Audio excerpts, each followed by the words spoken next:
Hello, Internet people. Someone was asking me recently where I get my inspiration for my old school monster truck addiction.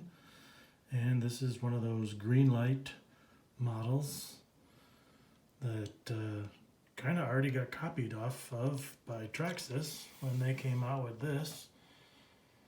And I have another Greenlight model that I acquired, which is also an old school monster truck, the High Roller 2 monster truck, also an old school dealie.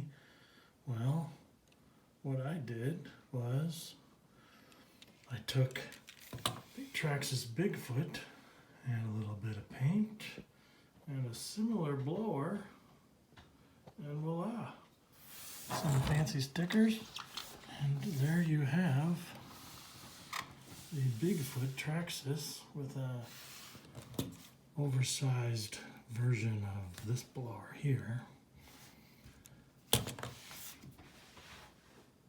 as a Traxxas High Roller 2 old school monster truck.